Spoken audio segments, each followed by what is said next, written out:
जय श्री कृष्णा। आज हम गीता के दूसरे अध्याय को जानेंगे। संजय बोले कि पूर्वोक्त प्रकार से करुणा करके व्याप्त और आंसुओं से पूर्ण तथा व्याकुल नेत्रों वाले शोक युक्त उस अर्जुन के प्रति भगवान मधुसूदन ने यह वचन कहा, हे अर्जुन, तुमको इस विषम स्थल में यह अज्ञान किस हेतु से प्राप्त हुआ? क्योंकि यह न तो श्रेष्ठ पुरुषों से आचरण किया गया है, न स्वर्ग को देने वाला है, न कीर्ति को करने वाला है। इसलिए हे अर्जुन, नपुंसकता को मत प्राप्त हो, यह तेरे योग्य नहीं है। हे परम तप, तुच्छ हृदय की दुर्बलता को त्याग कर युद्ध के लिए खड़ा हो। तब अर्जुन बोले कि हे मधुसूदन, मैं रणभूमि में भीष्म पितामह और द्रोणाचार्य के प्रति किस प्रकार से बाणों से युद्ध करूँगा? क्योंकि हे अरिसूदन, वे दोनों ही पूजनीय हैं। इसलिए इन महानुभाव गुरुजनों को न मारकर इस लोक में भिक्षा का अन्न भी भोगना कल्याणकारक समझता हूँ। क्योंकि गुरुजनों को मारकर भी इस लोक में रुधिर से सने हुए अर्थ और कामरूप भोगों को ही तो भोगूंगा। और हम लोग यह भी नहीं जानते कि हमारे लिए क्या करना श्रेष्ठ है, अथवा यह भी नहीं जानते कि हम जीतेंगे या हमको वे जीतेंगे। और जिनको मारकर हम जीना भी नहीं चाहते, वे ही धृतराष्ट्र के पुत्र हमारे सामने खड़े हैं। इसलिए कायरता रूप दोष करके उपहत हुए स्वभाव वाला और धर्म के विषय में मोहित चित्त हुआ मैं आपसे पूछता हूँ, जो कुछ निश्चय किया हुआ कल्याणकारक साधन हो वह मेरे लिए कहिए। क्योंकि मैं आपका शिष्य हूँ, इसलिए आपके शरण हुए मेरे को शिक्षा दीजिए। क्योंकि भूमि में निष्कंटक धन धान्य संपन्न राज्य को और देवताओं के स्वामीपने को प्राप्त होकर भी मैं उस उपाय को नहीं देखता हूँ जो कि मेरी इंद्रियों को सुखाने वाले शोक को दूर कर सके। संजय बोले, हे राजन, निद्रा को जीतने वाले अर्जुन अंतर्यामी श्री कृष्ण महाराज के प्रति इस प्रकार कहकर फिर श्री गोविंद भगवान से युद्ध नहीं करूँगा, ऐसे स्पष्ट कहकर चुप हो गए। उसके उपरांत हे भरतवंशी धृतराष्ट्र, अंतर्यामी श्री कृष्ण महाराज ने दोनों सेनाओं के बीच में उस शोकयुक्त अर्जुन को हंसते हुए से यह वचन कहे, हे अर्जुन, तू न शोक करने योग्य के लिए शोक करता है और न पंडितों के से वचनों को कहता है, परंतु पंडित जन जिनके प्राण चले गए हैं उनके लिए और जिनके प्राण नहीं गए हैं उनके लिए भी शोक नहीं करते हैं। क्योंकि आत्मा नित्य है, इसलिए शोक करना अयुक्त है। वास्तव में ना तो ऐसा ही है कि मैं किसी काल में नहीं था, अथवा तू नहीं था, अथवा ये राजा लोग नहीं थे, और ना ऐसा ही है कि इससे आगे हम सब नहीं रहेंगे। किंतु जैसे जीवात्मा की इस देह में कुमार, युवा और वृद्धावस्था होती है, वैसे ही अन्य शरीर की प्राप्ति होती है। उस विषय में धीर पुरुष नहीं मोहित होता है। अर्थात जैसे कुमार, युवा और जरावस्था रूप स्थूल शरीर का विकार अज्ञान से आत्मा में भासता है, वैसे ही एक शरीर से दूसरे शरीर को प्राप्त होना रूप सूक्ष्म शरीर का विकार भी अज्ञान से ही आत्मा में भासता है। इसलिए तत्व को जानने वाला धीर पुरुष इस विषय में नहीं मोहित होता है। हे कुंती पुत्र, सर्दी गर्मी और सुख दुख को देने वाले इंद्रिय और विषयों के संयोग को क्षणभंगुर और नित्य अनित्य हैं। इसलिए हे भरतवंशी अर्जुन, उनको तू सहन कर। क्योंकि हे पुरुष श्रेष्ठ, दुख सुख को समान समझने वाले जिस धीर पुरुष को ये इंद्रियों के विषय व्याकुल नहीं कर सकते, वह मोक्ष के लिए योग्य होता है। और हे अर्जुन, असत वस्तु का तो अस्तित्व नहीं है और सत का अभाव नहीं है। इस प्रकार इन दोनों का ही तत्वज्ञानी पुरुषों द्वारा देखा गया है। इस न्याय के अनुसार नाश रहित तो उनको जान की जिससे यह संपूर्ण जगत व्याप्त है। क्योंकि इस अविनाशी का विनाश करने को कोई भी समर्थ नहीं है, और इस नाश रहित अप्रमेय नित्य स्वरूप जीवात्मा के ये सब शरीर नाशवान कहे गए हैं। इसलिए हे भरतवंशी अर्जुन, तू युद्ध कर। जो इस आत्मा को मारने वाला समझता है तथा जो इसको मरा मानता है, वे दोनों ही नहीं जानते हैं, क्योंकि यह आत्मा ना मारता है और ना मारा जाता है। यह आत्मा किसी काल में भी ना जन्मता है और ना मरता है, अथवा न यह आत्मा हो करके फिर होने वाला है, क्योंकि यह अजन्मा, नित्य, शाश्वत और पुरातन है। शरीर के नाश होने पर भी यह नाश नहीं होता है। हे प्रथापुत्र अर्जुन, जो पुरुष इस आत्मा को नाश रहित, नित्य, अजन्मा और अव्यय जानता है, वह पुरुष कैसे किसको मरवाता है और कैसे किसको मारता है। और यदि तू कहे कि मैं तो शरीरों के वियोग का शोक करता हूँ, तो यह भी उचित नहीं है, क्योंकि जैसे मनुष्य पुराने वस्त्रों को त्याग कर दूसरे नए वस्त्रों को ग्रहण करता है, वैसे ही जीवात्मा पुराने शरीरों को त्याग कर दूसरे नए शरीरों को प्राप्त होता है। हे अर्जुन, इस आत्मा को शस्त्रादि नहीं काट सकते हैं और इसको आग नहीं जला सकती है और इसको जल गीला नहीं कर सकते हैं और वायु नहीं सुखा सकता है, क्योंकि यह आत्मा अक्षेद है। यह आत्मा अदाह्य, अक्लेद्य और अशोध्य है तथा यह आत्मा निसंदेह, नित्य, सर्वव्यापक, अचल, स्थिर रहने वाला और सनातन है।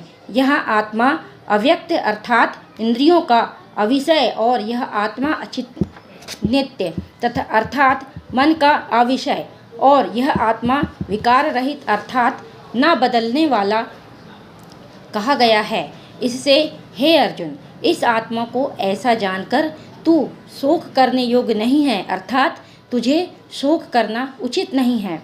यदि तू इसको सदा जन्मने और सदा मरने वाला माने तो भी हे अर्जुन, इस प्रकार शोक करने योग्य नहीं है, क्योंकि ऐसा होने से तो जन्मने वाले की निश्चित मृत्यु और मरने वाले की निश्चित जन्म होना सिद्ध हुआ है। इससे भी तू इस बिना उपाय वाले विषय में शोक करने को योग्य नहीं है। यह भीष्मादिकों के शरीर मायामय होने से अनित्य है, इससे शरीरों के लिए भी शोक करना उचित नहीं है, क्योंकि हे अर्जुन, संपूर्ण प्राणी जन्म से पहले बिना शरीर वाले और मरने के बाद भी बिना शरीर वाले ही हैं। केवल बीच में ही शरीर वाले प्रतीत होते हैं। फिर उस विषय में क्या चिंता है? हे अर्जुन, यह आत्मतत्व बड़ा गहन है, इसलिए कोई महापुरुष ही इस आत्मा को आश्चर्य की ज्यों देखता है और वैसे ही दूसरा कोई महापुरुष ही आश्चर्य की ज्यों इसके तत्व को कहता है और दूसरा कोई ही इस आत्मा को आश्चर्य की ज्यों सुनता है और कोई सुनकर भी इस आत्मा को नहीं जानता।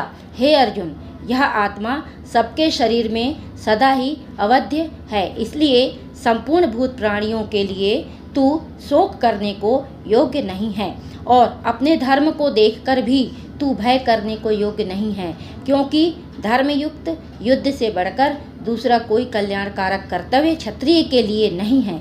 हे पार्थ, अपने आप प्राप्त हुए और खुले हुए स्वर्ग के द्वार रूप इस प्रकार के युद्ध को भाग्यवान क्षत्रिय लोग ही पाते हैं।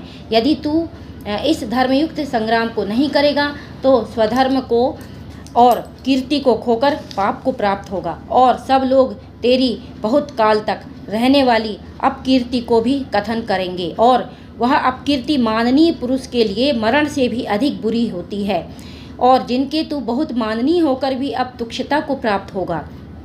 वे महारथी लोग तुझे भय के कारण युद्ध से उपराम हुआ मानेंगे और तेरे वैरी लोग तेरे सामर्थ्य की निंदा करते हुए बहुत से न कहने योग्य वचनों को कहेंगे। फिर उससे अधिक दुख क्या होगा? इससे युद्ध करना तेरे लिए सब प्रकार से अच्छा है, क्योंकि या तो मरकर स्वर्ग को प्राप्त होगा अथवा जीतकर पृथ्वी को भोगेगा। इससे हे अर्जुन, युद्ध के लिए निश्चय वाला होकर खड़ा हो। यदि तुझे स्वर्ग और राज्य की इच्छा ना हो तो भी सुख दुख, लाभ हानि और जय पराजय को समान समझकर उसके उपरांत युद्ध के लिए तैयार हो। इस प्रकार युद्ध करने से तू पाप को प्राप्त नहीं होगा। हे पार्थ, यह बुद्धि तेरे लिए ज्ञान योग के विषय में कही गई और इसी को अब निष्काम कर्मयोग के विषय में सुन। जिस बुद्धि से युक्त हुआ तू कर्मों के बंधन को अच्छी तरह से नाश करेगा। इस निष्काम कर्मयोग में आरंभ का अर्थात बीज का नाश नहीं है और उल्टा फल रूप दोष भी नहीं होता है। इसलिए इस निष्काम कर्मयोग रूप धर्म का थोड़ा भी साधन जन्म मृत्यु रूप महान भय से उद्धार कर देता है। हे अर्जुन, इस कल्याण मार्ग में निश्चयात्मक बुद्धि एक ही है और अज्ञानी सकामी पुरुषों की बुद्धियाँ बहुत भेदों वाली अनंत होती है।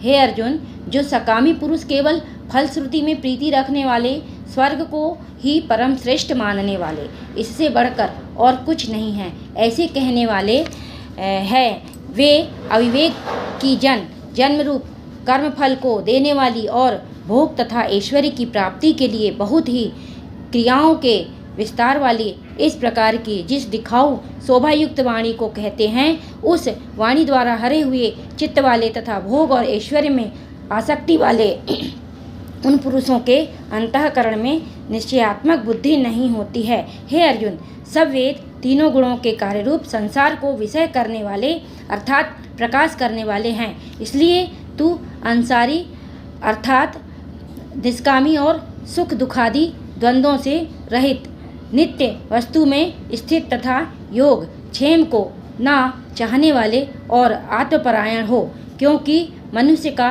सब ओर से परिपूर्ण जलाशय के प्राप्त होने पर छोटे जलाशय में जितना प्रयोजन रहता है, अच्छी प्रकार ब्रह्मा को जानने वाले ब्राह्मण का भी सब वेदों में उतना ही प्रयोजन रहता है। अर्थात जैसे बड़े जलाशय की प्राप्त हो जाने पर जल के लिए छोटे जलाशयों की आवश्यकता नहीं रहती, वैसे ही ब्रह्मानंद की प्राप्ति होने पर आनंद के लिए वेदों की आवश्यकता नहीं रहती।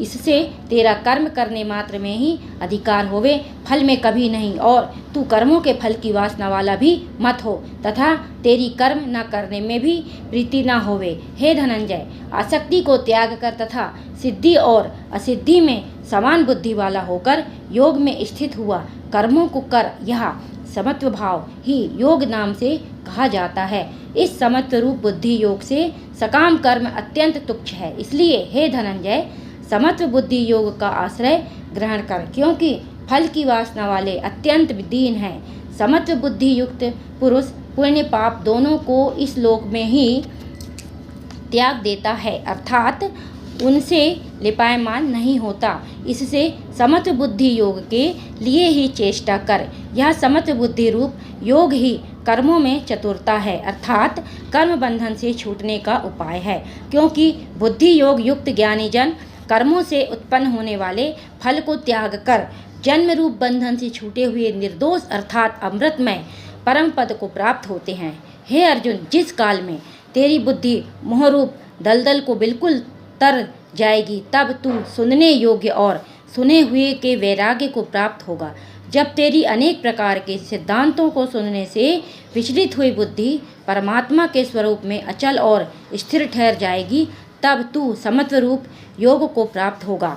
इस प्रकार भगवान के वचनों को सुनकर अर्जुन ने पूछा, हे केशव, समाधि में स्थित स्थिर बुद्धि वाले पुरुष का क्या लक्षण है और स्थिर बुद्धि पुरुष कैसे बोलता है, कैसे बैठता है, कैसे चलता है? उसके उपरांत श्री कृष्ण महाराज बोले, हे अर्जुन, जिस काल में यह पुरुष मन में स्थित संपूर्ण कामनाओं को त्याग देता है, उस काल में आत्मा से ही आत्मा में संतुष्ट हुआ स्थिर बुद्धि वाला कहा जाता है तथा दुखों की प्राप्ति में उद्वेग रहित है। मन जिसका और सुखों की प्राप्ति में दूर हो गई है, स्पृहा जिसकी तथा नष्ट हो गए हैं राग भय क्रोध जिसके, ऐसा मुनि स्थिर बुद्धि कहा जाता है। जो पुरुष सर्वत्र स्नेह रहित हुआ उन शुभ तथा अशुभ वस्तुओं को प्राप्त होकर न प्रसन्न होता है और न द्वेष करता है, उसकी बुद्धि स्थिर है। और कछुआ अपने अंगों को जैसे समेट लेता है, वैसे ही यह पुरुष जब सब ओर से अपनी इंद्रियों के विषयों से समेट लेता है, तब